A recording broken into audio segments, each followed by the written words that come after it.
Welcome to Unloaded, brought to you by Patriot Patch Company and Sonoran Desert Institute. You can see from the patch on my mic stand if you're watching. If you're listening, you'll just have to imagine it, but everyone likes the patches. They're funny, pop culture, and they are a very cool company. So patriotpatch.co is where you can buy them, and coupon code WLS10 saves you money. My guest today is Ron Holmes from Ryker USA. What's up, man? Hey, man. Thank you for having me. Yeah, glad to have you guys back. So we were actually just talking about you. Ryker has been on the show before. It was like when you guys first launched, and it's been a while. So just wanted to kind of revisit and see how things are going. Yeah. I think last time my partner Josh was on, we had one product, and now we're up to, I think, like 9. And we've got kind of 3 more coming out. Hopefully, if everything stays on track in September. Cool, man. That's awesome. Tell me a little bit about yourself, just so people know who we're talking to. Yeah, so I retired from out of MARSOC in 2010. I spent almost my whole career in force as a team communicator, and retired out of MARSOC as the comm chief. Created the first Marine Corps Special Operations Comm School. Contracted for 5 years post-retirement till I had cancer, and after that diagnosis, it was recommended by my doctor that I don't leave the country for at least 2 years. So at that point, kind of was like 25 years of, deploying and stuff. I was like, I'm good. I think this is God putting his mitts on me and being like, it's time to do something else. So yeah. My wife and I met after I had retired. And we have our son, Ryker, who the company is named after. And I've been running my own firearms instruction for the last 14 years. And I train everybody from soccer moms to special operators and everyone in between. That's pretty cool. What does a comm chief do? I'm not former military or anything, so I'm not sure even. Yeah, so basically, I spent my last 3 years as a pogue. I traded in my equipment, and I got issued a cubicle. But communications chief in the G6 for MARSOC. We were so new at that time. I'm plank holder there, and we didn't have a comm school. We didn't have an equivalent to what JCU has with SOROX, Special Operations Radio Operator course. And we'd always wanted something like that. So that was it. My major and I, we developed the program, and now I've been retired. I'm like 12 plus years retired. It is the gold standard for communicators. It is an organic course, so it's constantly evolving and growing, and it's a lot of value in it. So I think before I retired, it was actually recognized by the Marine Corps as an official communications school. So that's pretty cool. Yeah, it is. Yeah. It, like have that lasting legacy, right? That thing that you helped create, that you created, still being taught to guys and going. It's got to be pretty awesome. Yeah, it's pretty neat. It's neat because I wasn't happy about spending my last 3 years in the cubicle. I bet. Before you were assigned to a cubicle, like what kind of stuff were you doing? I was pretty much was, back prior to MARSOC in the Force Reconnaissance days, communicators. I had a secondary MOS of Recon Marine. So my primary was always comm. So I was always the team RTO, but I've held, I've been team leader, been assistant team, I've been platoon sergeant, platoon commander. I took a debt out in 2000. I was filming, we didn't have anybody. So I was a staff sergeant, filled the billet for a captain, had a 7-man debt, and that was a lot of fun. But yeah, man, it's just really having a good time and, living the American dream. I wanted to be a Marine since I was a kid. And, it's just all the stuff I got to do it was just fun. And, and then I was at a couple things, like my favorite place. I was stationed in Alaska for almost 6 years. Oh, that's cool. And that I didn't want to leave. I wanted to homestead there. I wanted to retire there. And the needs of the Marine Corps outweigh the needs of the individual. So there we go. I bet. So Force Recon, like you guys were tasked with very early in the Iraq War, right? Yeah. So the sad part about me being up in Alaska I was in Alaska when 9/11 happened, and it was a reserve unit. So we call it I&I, Inspector Instructor in the Marine Corps, and it's run by active duty. I was one of the active duty components up there. It was Echo Company 4th Recon at the time on Elmendorf Air Force Base in Anchorage. And we didn't, we were spinning, training in the reservist stuff and everything, and they were augmenting companies and units, and everything like that. But the active duty guys, we were like frozen in time. I did get lucky. Second Force had a mission that they were doing over in the Middle East, in another spot, and they couldn't continue to fulfill that with the op tempo of the company, so they put it out, and my name got brought up, and they're like, "Hey, would you be interested in this?" And I went and did a year in this country, in 0304 timeframe. So did some different stuff. Didn't get to do any like the big invasions or anything like that, but had a really good time. Had some counterparts that we worked with for the entire time in the SAS, and had a blast. It was good. Right. I watched that TV show Generation Kill, was it HBO? Yeah. And I was like, this has to be the most realistic, like of all my buddies that are vets, I was like, this has to be the most realistic thing ever as far as just the way that the guys interact. Is that what you saw too? So there's one part in there, and it is 100% sums up being a Marine. And it's when that one dude was laying on the ground, and he goes, "Hey, reporter dude," he's like, "lay on the ground when the tanks go by. It feels awesome on your dick." Like that's 100%. That's the Marine Corps right there. That's yep. Yes. That's so good, man. So how did you transition to training after retirement, or did you do it before retirement? So I got into competitive shooting before I retired. And as you know, it was fun. I had never done it before, and it was a different aspect. And the thing I liked is I was now getting challenged by a course of fire that I didn't set up on my own. And through a gym I used to go to here in town, people were like, "Hey, can you take me out and teach me how to shoot?" And I'm like, "Yeah, come on."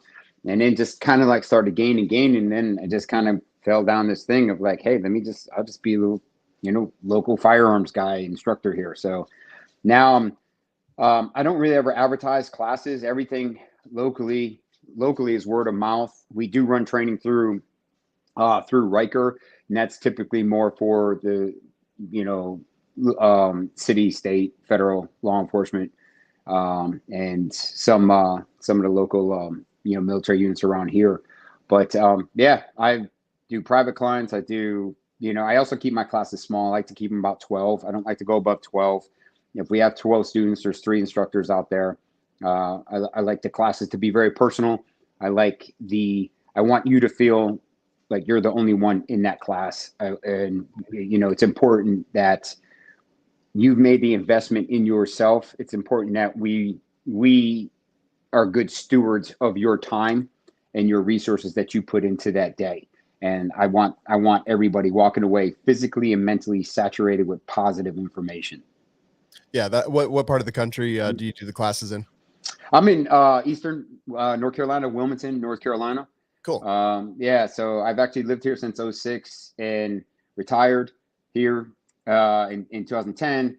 And I think I was home from my second rotation after, when I was contracting, and I had 80 days, and I told myself, I was like, 30 days, if nothing life altering happens, I'm going back to Alaska.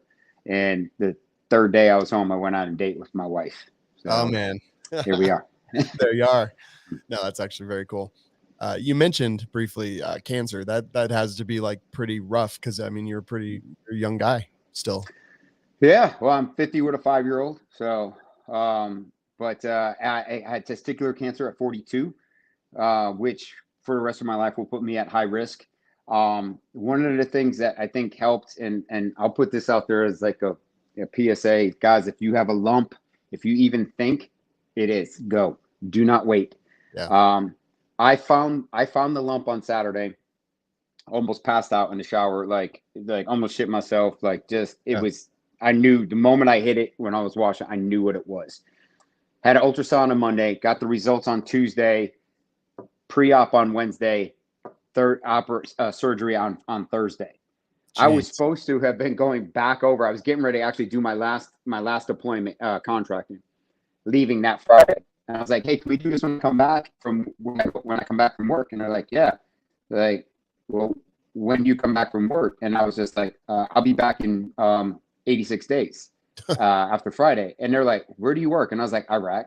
And they're like, oh, no, you'll be stage 4 cancer by the time you come back. And now the saving grace was I was already seeing a urologist because I was monitoring. I started monitoring after I retired. I found through the TRICARE, I started seeing a urologist to monitor my testosterone levels, my hormones. Mm-hmm. And what I would do is I would do pre and post. I would do blood work for each deployment. And we started watching my stuff, the peaks and the valleys were just getting lower and lower. And I had seen my urologist about 7-8 weeks before I found the lump. And he was just like, he's like, this is an aggressive tumor. It's got to go. So they acted. I got lucky. I got extremely lucky. We got it. They caught it. It didn't spread. And I did a year, like every month I had to drink that.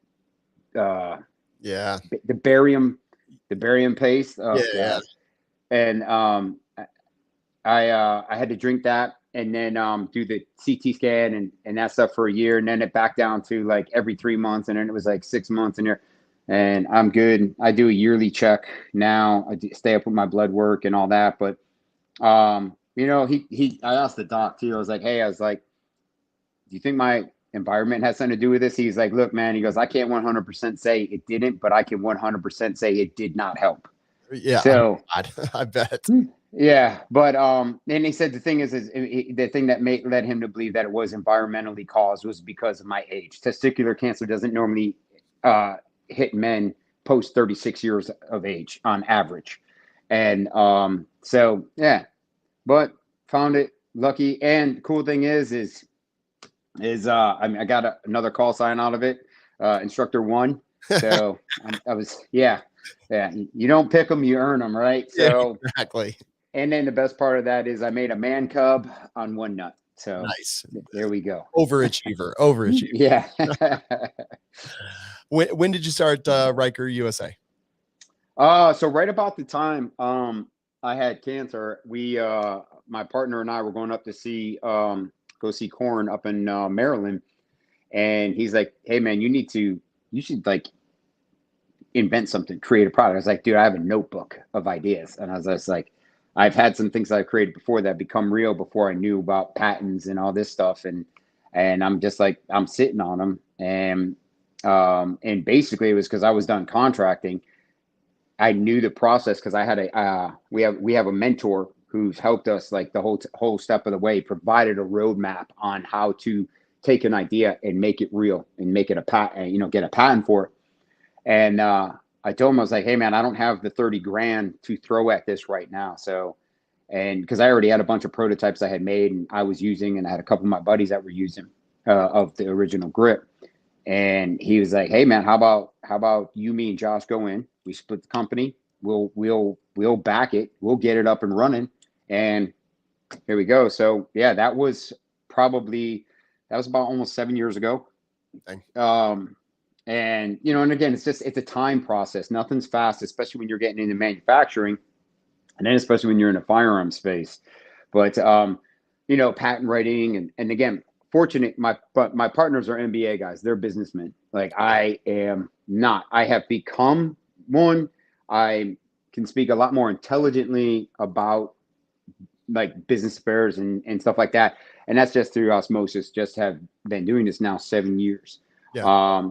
But we've been on this September will be 5 years we've been on the market. So we had 2 years of product development and prototyping before we launched our original product, which is the Ryker grip. I bet that journey is pretty interesting. You could probably write a book just about that on its own, right? Like just that invention. Yeah. It's fun. It's really cool because it's like I had all my sketches. We gave them, we sat down. Funny thing was we sat down with a patent writer, which I didn't even know this was a job until then. And you pretty much can set your your left and right ladder limits. So that you can, this is what I charge. He was just like, okay. He's like, so I got to ask. He's like, how do you know this product doesn't exist? And I was like, if this product existed, I'd have 30 of them. And he's like, okay. And he came back and he was like, man, you guys are on to something or you're on to nothing. We're like, what the hell does that mean? And he was just like, hey, man, he's like, there's nothing in there for mounting a hand position on the side of the rifle. He's like, so you're the first ones to do it, or no one's ever gone forward with it. So this is good. And we got our patent actually relatively quick. We're full patent, and we've got like 3 other patent pending patents that we're waiting on. But no, it's been interesting and trying to find, and you understand this, but trying to navigate the tactical industry, the firearms industry, when we can't do any paid advertising on social media, so everything for us is grassroots. Yeah. And we started doing like, oh, hey, let's do gun shows. So we started doing like these, like the mom and pop style, like the flea market type gun shows, and, in the big arenas and stuff like that. And those were cool, but it was a lot of effort for not enough return. And it wasn't getting us in front of the right market. And it took a while.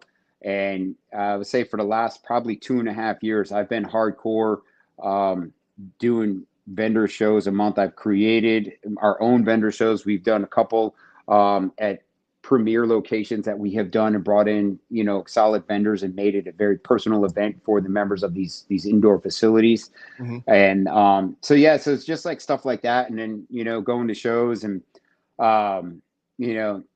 I didn't go to SHOT Show last year, my own silent protest. I went in to get the thing, and I saw their COVID rules, and it's like, you're going to have to download an app and this and the mask. And I'm like, nope, I'm not doing it. And then I didn't do the NRA this year. And I told them when they called me, I was just like, I thought it was absolutely in poor taste and disrespectful to have the NRA annual meeting on Memorial Day weekend.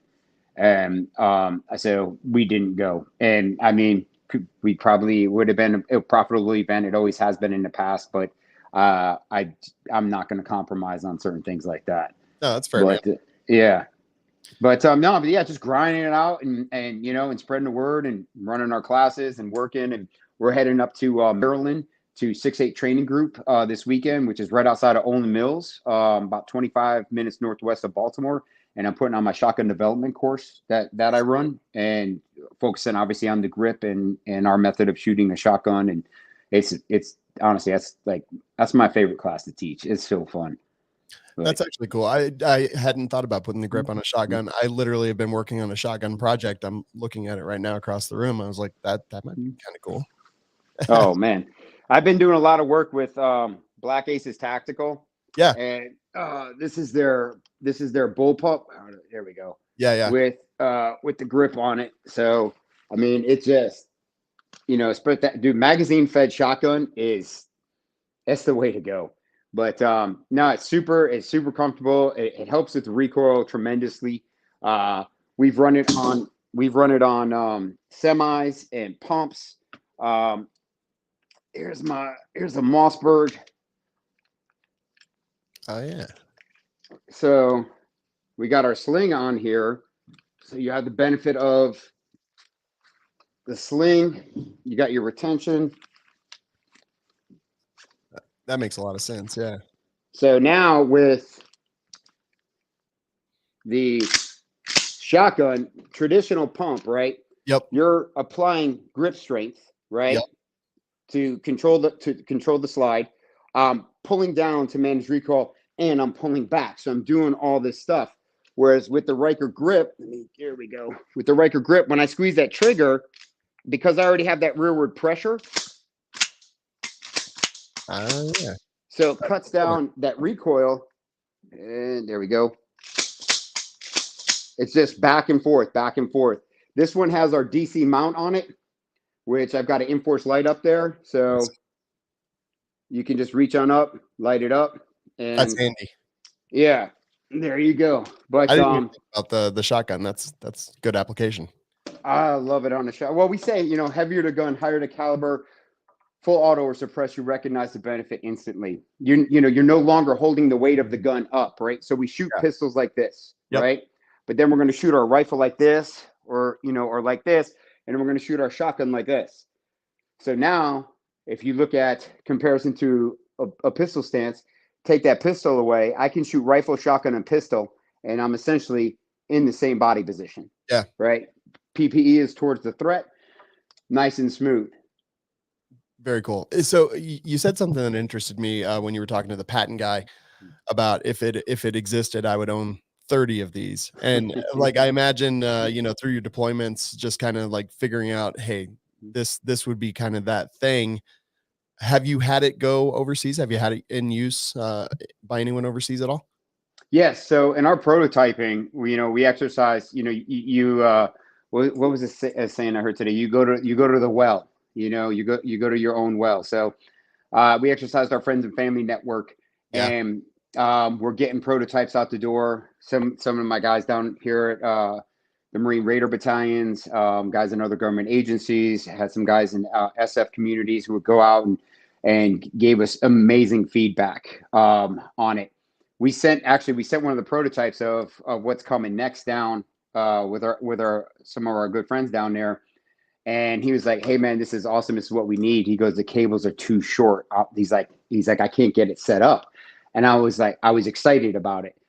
And he's like, "Dude, I'm sorry. You sent this over here and everything." I was like, "No." I was like, "Dude, that is massive. We just went with this standard 6-inch cable length. We never thought about the actual length on it." So, in the creative process of something that doesn't exist, and now you're making it real, you're going to miss things. That in itself was extremely valuable. Yeah. So instantly we started, took some like 550 cord and was like taping it to the grip, and I was like, trying to measure it around and see what was good enough, and not too much, not too short, and we come up with 9-inch leads for the we call the joystick. But yeah. So, and then back to what made me create the grip was prior to retiring, I had multiple surgeries. Mm-hmm. So I've got rubber bands essentially that hold my shoulders in. I got screws and fishing line in each elbow, and I've got multiple compressions in my neck and spine. Jeez. When I went into contracting after I retired, just all the shooting we were doing, just my support arm was just painfully going numb on me. And I was like, there's got to be a better way. There's got to be a better way for me to shoot pain-free. And that's all I was thinking about. I wasn't thinking about shotguns. I wasn't thinking about saws. I wasn't thinking about scars, PCCs. I was thinking about me shooting pain-free. Right. I wasn't thinking about combat wounded veteran who's got limited wrist mobility and fingers and everything like that and can't do certain things. I wasn't thinking about putting a rifle in his hand with the grip on it and giving him something back that he lost. We weren't thinking about one of the other ones we got. Retired law enforcement guy was a lung transplant. Oh. And he says after his lung transplant, he's never been strong enough to shoulder a rifle until he got the grip because it allows him to take the pressure off his chest. Interesting. And so when you hear things like that, our silent partner we got up in Alaska says, he's like, "Fellas," he goes, "if we never sell another grip, we go out of business today." He goes, "We are a success." We were able to give something back to someone who they thought they had lost. So that's like, you can't plan that. You can't write that in your business model. Right. And if you do, you'd be lying because like no one can anticipate that. No. Yeah. Nope. So yeah, so we no longer are one-dimensional thinking at all when it comes to that stuff. So, but so downrange, we've got roughly probably over 6 years of, in 5 different countries. And we've got a bunch of law enforcement that run it in the States. And so, yeah, it's, it's funny. It's like some guys will like it. Some guys like it on, they run it on their AR-10. Some, a lot of the government agencies and stuff in the SF communities. I got a whole team of SF dudes. They keep them on all their MK weapons. They're amazing on the saw. Like they turn the saw into like an AR. Like you're point shooting with an AR, like 150 meters. Ting, ting, ting. Like it's incredible. For people that don't know, like describe what the Ryker grip is, just to set a base. So Ryker grip is the first to market side-mounted grip. Speed, accuracy, and stability are all improved with it. It eliminates recoil, it eliminates fatigue, and it removes you from the heat. So no glove, no heat. If you think about that in the capacity for law enforcement, these guys, roll up, active shooter situation, they're grabbing their AR. Two things they're probably not going to have: ear pro and gloves. They're not going to stop to put them on there and get into it. 3 mags deep. I don't care. Everybody's running the low pro mags. 3 mags deep, no glove. That rail is going to be hot, and you're going to be playing. You're going to be going doing your best Eddie Van Halen on there for pain management, right? Trying to mitigate that heat. So this just gives you that nice, good, natural standoff off to the side. Because I'm off to the side, I'm no longer holding the weight of the gun up, which is forcing all of that tension onto that front delt. Because I'm reaching out to the side and I'm pulling back, I'm using my back, my shoulders, right? I'm taking all that pressure holding it up. It's disappeared because I'm pulling it back. That's what's managing that recoil. So it's holding that recoil down. Yeah, for sure. And I found that I was able to drive to like multiple targets really well with it, that it was great for that. Like for some reason, not rolling that elbow for your grip, like just having it straight out, just like a pistol shot, like you mentioned, I was able to really drive to other targets faster than I was just with my traditional like C-clamp or whatever grip you're doing. Yeah. So the drive stop is amazing. We have a 96 round course of fire that measures speed and accuracy. So what it is we have 2 rifles that when we run this drill, we have 2 rifles that are identical, except the only difference, one has a grip, one does not. Flip a coin. Heads is grip, tails is no grip. That's what you start with. You run through. It's 10 yards, 3 targets, 21 feet apart, 8 by 11 inch box. Center, left, right, center, right, left. Record that information, right? Run that with the grip, without the grip. That's your warm-up round. Then we run that 3 more times. And in that data, we did it. The last time we did it, we had SF dude who had multiple deployments with it. We had a Marine Raider who had multiple deployments with it. We had a Marine Raider who had never seen it. We had a Force Recon Marine who had never seen it. We had a Marine Scout Sniper who had never seen it. Ran those 5 shooters through. They had a average between, when you break down their numbers, 5% increase in speed with the grip, 11 misses without the grip. And they all said, and now in the times, you look at the times, you inherently, through repetition, inherently get faster on your times. Yeah. What they were all saying is that they were trying to replicate that drive stop with the grip, and all the misses were over penetrating. Gotcha. They were shooting over because they just couldn't get that drive stop in there. Yeah. So we're actually working on that right now on that test, taking it to another level with the Mantis X system. So I'm like on Team Mantis. I've been with them for a while, and we are working on doing that and collecting the data to see, as that Mantis, the app breaks down everything. So it's that's, and again, that's like background stuff. That's not a fast process. I'm not rushing that, but that's like, you go out there and it's like, one person, it's going to take one person 30 minutes to run through this whole drill and appropriately log it down and everything like that. But that's just like, I guess the scientific part of it. So absolutely. In Mantis, I didn't even think about that, but that's like a really quick, quantifiable, like evidence-based data that shows you exactly what the rifle's doing as you're shooting. That's intense. Yeah. Well, and the other thing that we're waiting on too is because they haven't released it yet, and they're probably gonna be pissed because I'm gonna say it, but I don't care because I have one and it's awesome. But have you seen their Blackbeard? I've got an IR version and a regular. I love them. Do you have the Blackbeard X? Nope. I've got the first edition.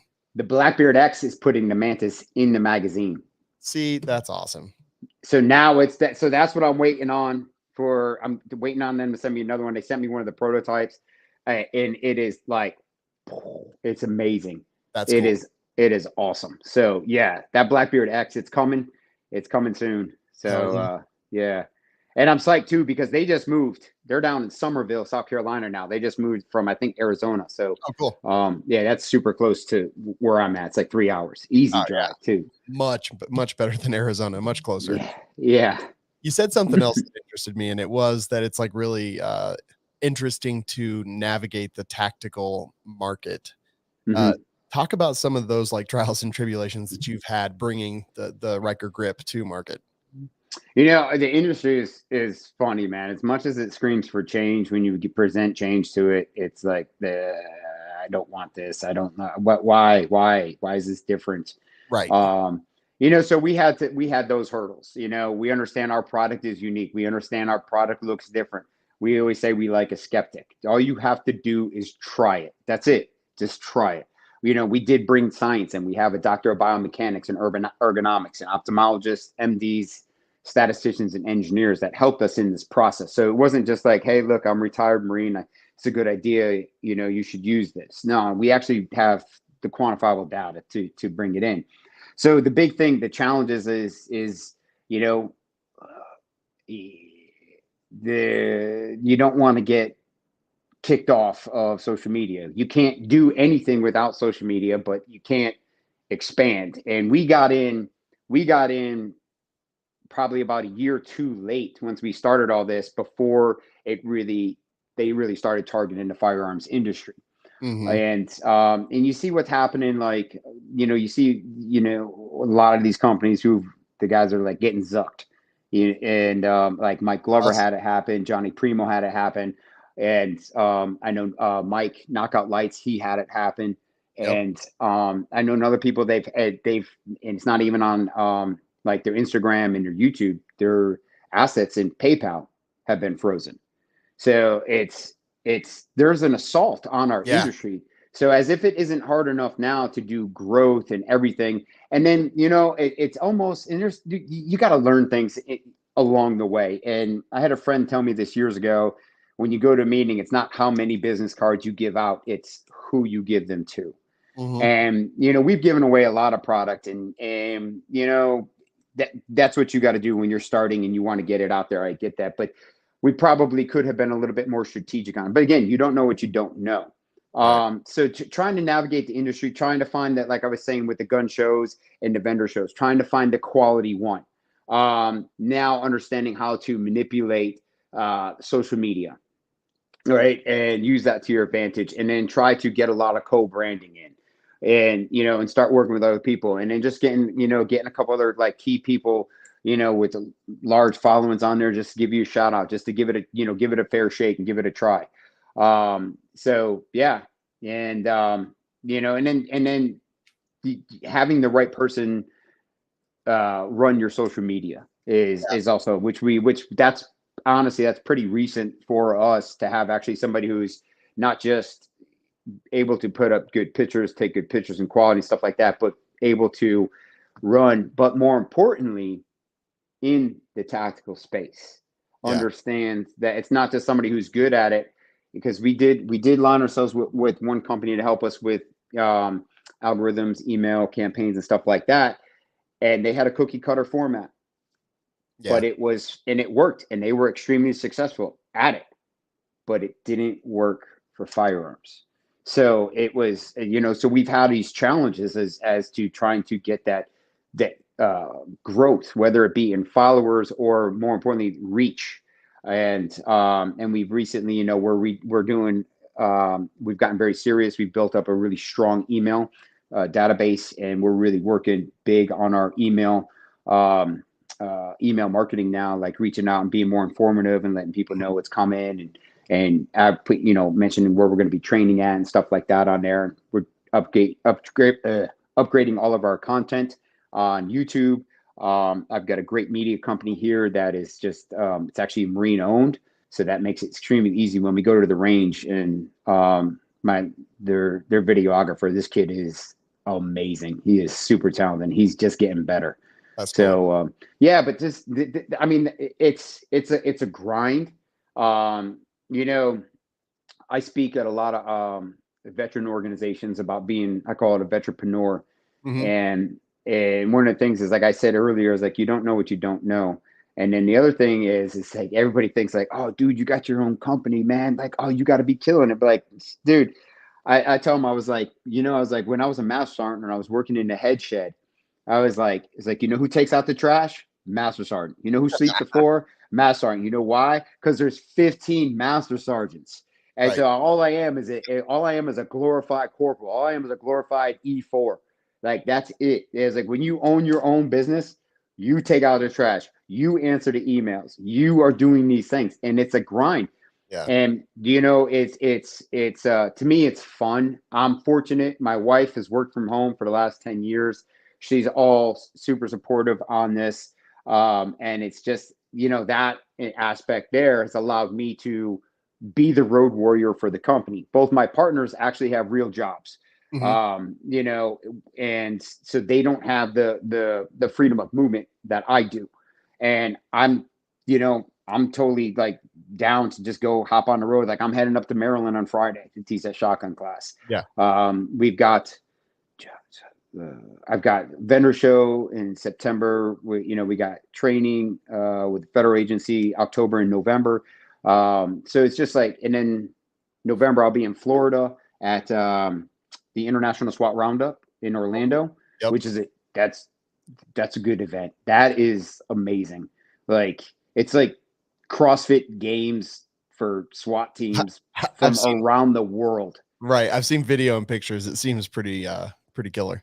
It's so many good people, like so many good people down there that you meet. And it's awesome. But it's a good event. So we just do stuff like that and the right events. You know, you got to get in front of the right people. Yeah. And there's lots of things that, you know, we're still missing, we're still not doing. When things present themselves to us, well, you know, if we think the time is right, you know, like just everything we're doing now with our marketing strategy now, time wasn't right before. It just, you know, and then the other thing too is we kind of, you know, the other thing when you get into this industry is like, yeah, we got a great idea. Woohoo, we're launching in September. We'll be driving Bentleys by Christmas. Not the case at all. You got to pay your dues. You got to earn. We're still not there, but we're grinding it out. You know, like I said, September's 5 years. We had one product when we launched. We're now up to 9 and we're releasing 3 more.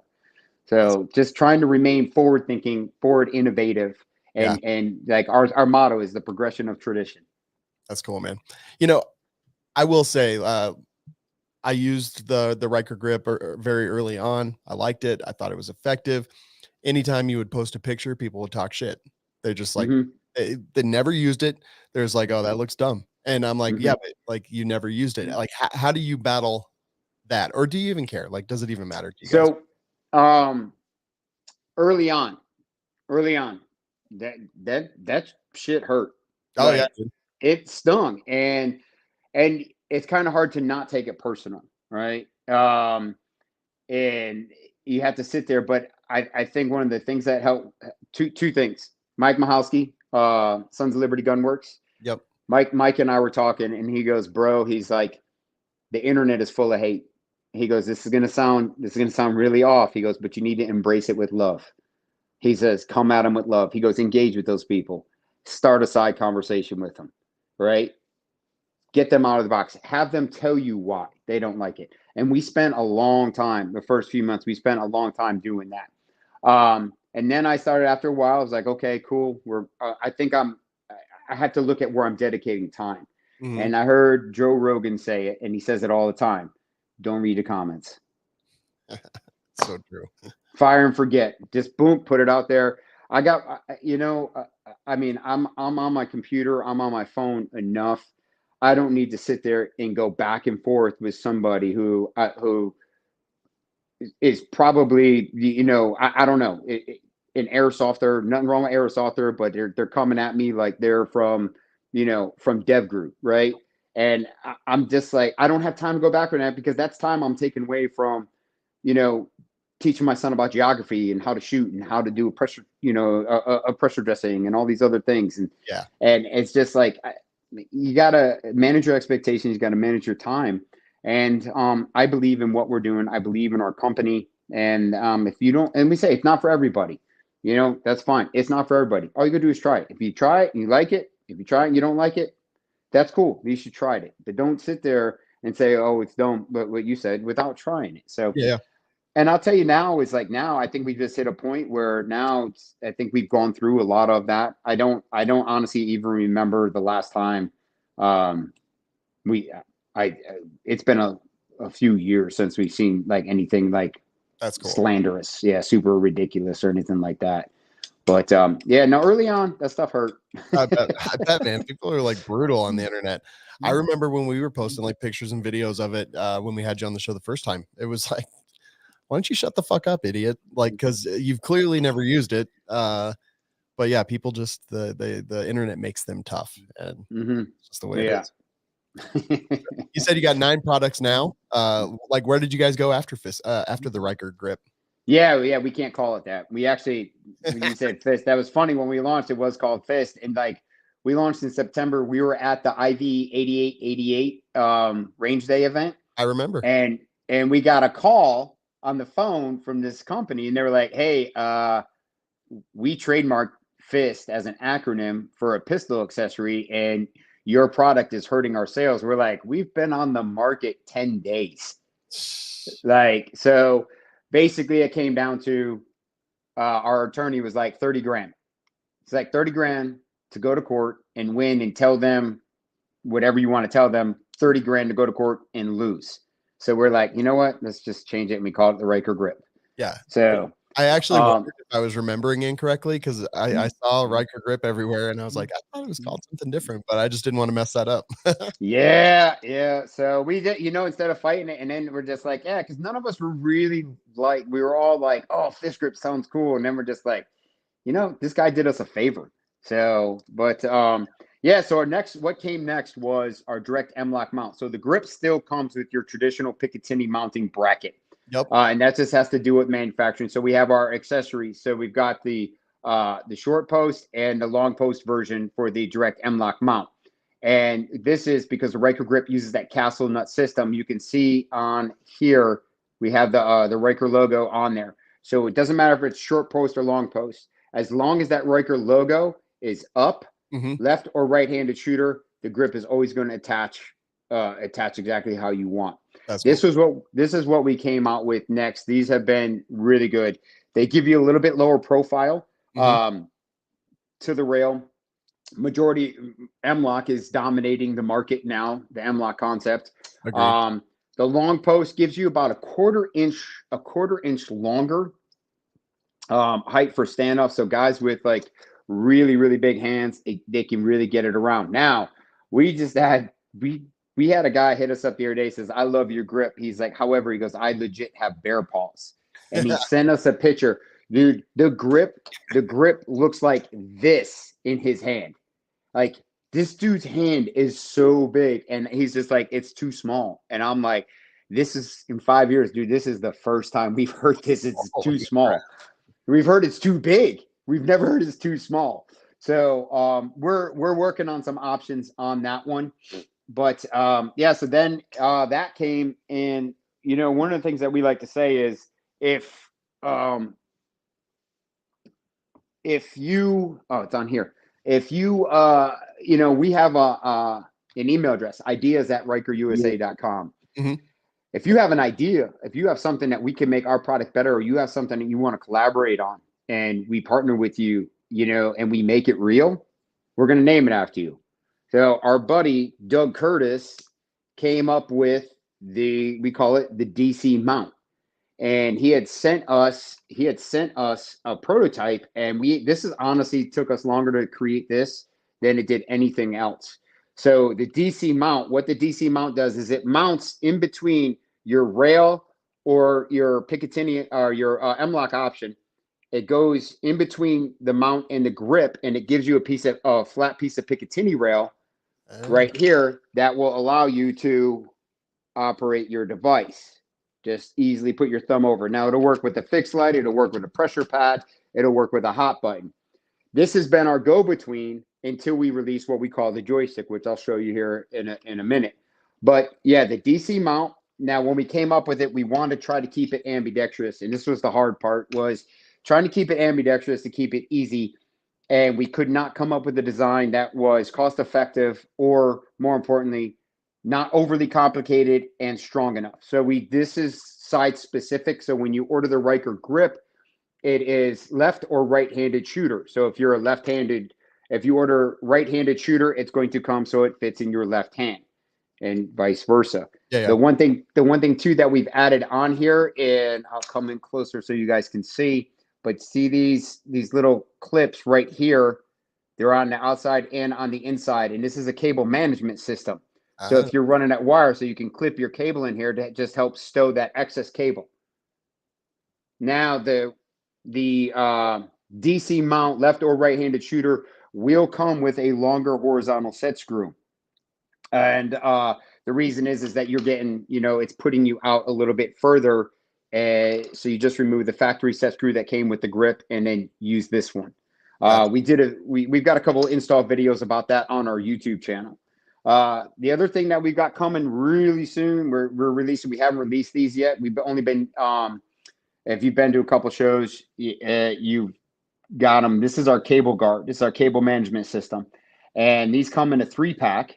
And what it allows you to do is it allows you to run your excess cable up underneath it so you don't have to gunk up your gun with tape, zip ties, and rubber bands. I see. And they come in a 3-pack and it just clips right on. Yeah, that's that. Then we have our sling.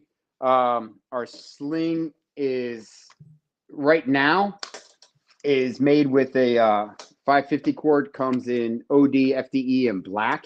It's a bungee assist sling, and we're getting ready to release. We gave this to some of the guys in the top special operations commands, and they came back with some great feedback. They're like, "Look, man, you guys have mastered the bungee sling. No one has mastered it. You're getting this amazing resistance with it, and it's awesome. However, your sling is too heavy, and there's too much plastic on it." So we're like, okay. So we went back and we're working with our manufacturer, and we have come up. This is the most recent prototype. So we're using less material. Mm-hmm. We've made it 2.5 ounces lighter, and we've replaced all the plastic with steel components. That's pretty cool. This is also going to be offered. This will be coming out in September in a pre-sale fashion on our website, and it'll be offered. The first run will be offered in black multicam and black multicam. And when I say it's not just going to be the sleeve, it's the standing line and the running line are going to also be in the correlating color. Nice. And then this one is still we use just a different type of material, but it still gives you that push-pull resistance that you get with the bungee. Okay. And so that's coming in September. Dang. Yeah. And then our ultimate goal when we created the company was to release what we call the joystick of the weapon. And that is taking your controls and putting them into the grip. Right? Now, this is one of the prototypes. We're almost got it tweaked to where we want. If you can see on here, we have on both sides, we have a cable management system also built into the grip. So we're really just trying to think about, the end user and trying to make it so super efficient, but really protecting the gear. Yeah. This is the same size, same dimensions and everything. It's just designed a little bit different. It will come set up for a right-handed shooter, but if you're a lefty, all you have to do is pull these 2 set screws out. There's 2 nuts that are compressed on the inside here. You pull this urethane booty out, you pull the switch out, and then you run the leads down the other side, and then replace everything, and now you're set up for a left or right-handed shooter. This is a dual lead option, and when we're still working out some issues with the switch to try and run 2 leads, but when we release it, we're going to release it single lead option initially in September on the website in the pre-sale. It'll be a single lead light option and single lead laser option. Initially, it's going to be based off of what DoD is using for surefires, and then like the L3 components. Yeah. I do have one set up right here, so I can hit the button, I can activate the light, and there's the laser, and now I got the laser on. So the only issue, this is the issue that we're having right now. This is prototyping. So yeah. I can't turn the laser on. I can't turn the laser on without activating the light. Oh, I see. Yeah, so we're working on that now. They haven't gotten. I actually just ordered them on Saturday. There's a veteran-owned company out there called like 100 Concepts, I think, and they make this really cool like solid end cap for the light that just you can flip on and off. So when they get here, I'm gonna start playing around with that also and try that out just to to make this work. But yeah, so this is the setup right here. Our ultimate goal was the Ryker joystick. The you got your light, you got your laser, and the controls are built into the grip. And pretty neat that this was an idea that was in my head for a long time. Yeah. And our ultimate goal was to release this product right here, and we're going to be doing it on our 5-year anniversary this September. That's cool. And actually that was one of the things that I didn't use it a whole lot because I have lights and lasers and all kinds of nonsense on all the guns that I use regularly. So, and especially to have those controls and those connectors, because that's exactly what I use. So that's damn cool. How's it going to affect price? It's obviously because the electronic component in it and everything. We're not. I don't even want to ballpark it. That's the one thing we're still working on the price point on that right now. It is going to be obviously more expensive, but I mean, if you look back, you remember that Surefire broom handle, that humongous thing that had the light built in it. Those things were almost $500 when they first came out, and it was like a 150 lumen light. Like, come on, so it's not going to be in that ballpark. It's going to be way less than that. We do. We want a quality product, but we're also, we want it to be, I want that E3 to be able to go in the exchange and be able to, afford it. Yeah.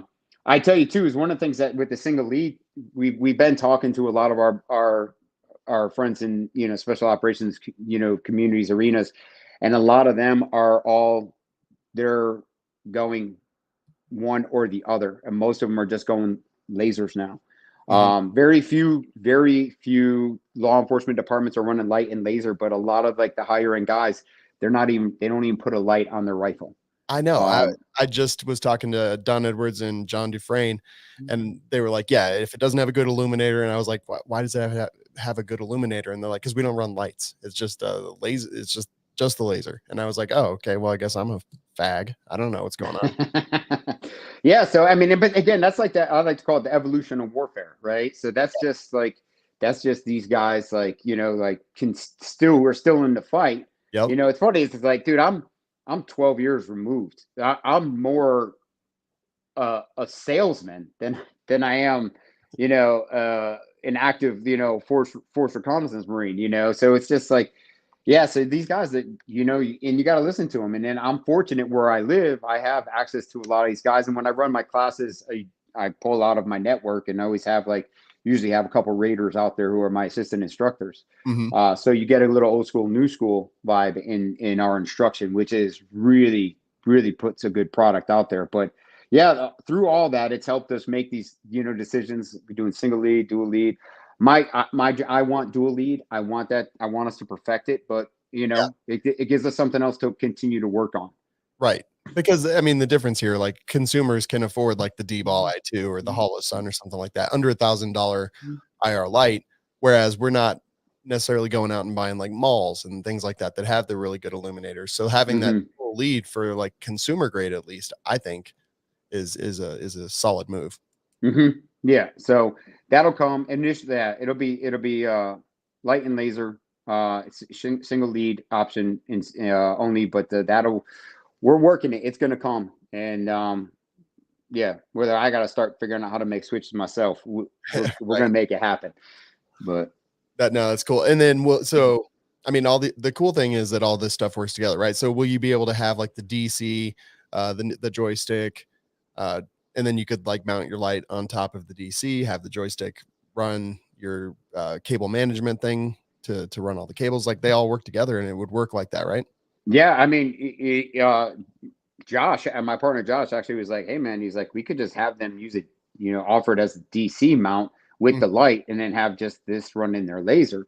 And I was like, I didn't think about that. So I'm actually working that setup now I have a rifle that's getting all Gucci flodged out, and when that comes back, that's going to be the rifle that I set up, just as an option for display at shows.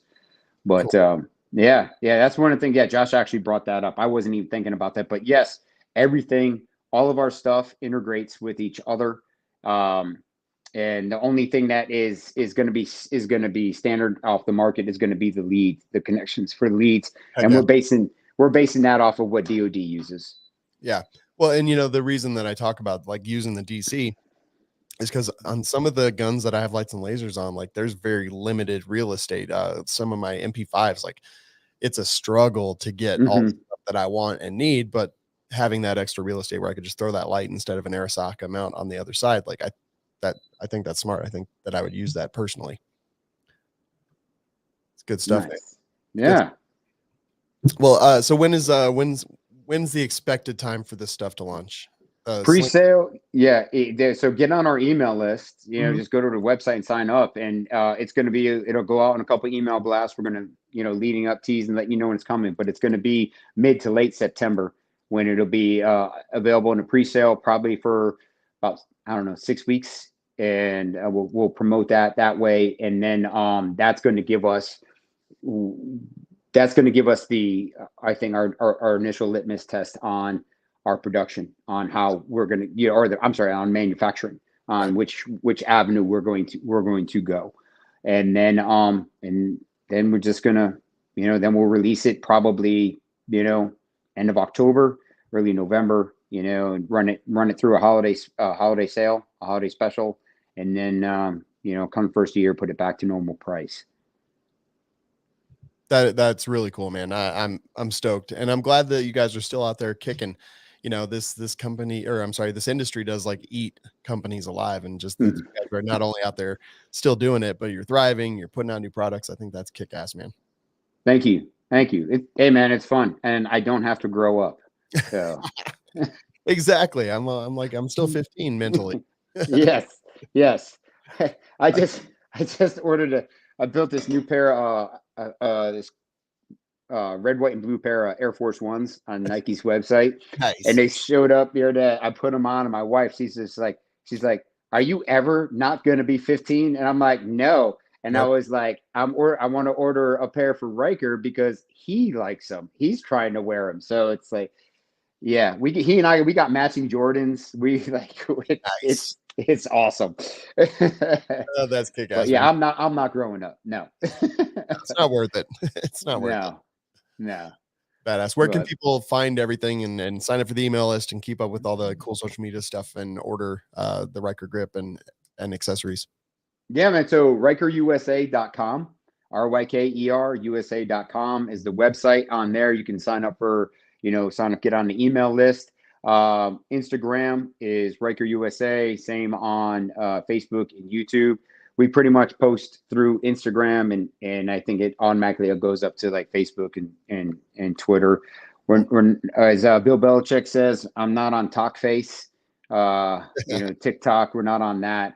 YouTube, we're really working at putting out good content, higher quality content on our YouTube channel, and that's also Ryker USA. So that's really it. And then my email, anybody wants to reach out to me, it's ron.holmes, HOLMES at RykerUSA.com, or just hit us up at support@RykerUSA.com. And then for everybody that's listening, if you guys want, use the code Ryker20 at checkout and save you a few dollars. Hell yeah. That's badass. All right. Thank you for joining me, man. It's been a pleasure. Yes, thank you for having me, man. I'll look forward to coming back on and after we launch the products and Yeah, and getting one sent to you and you give me your feedback.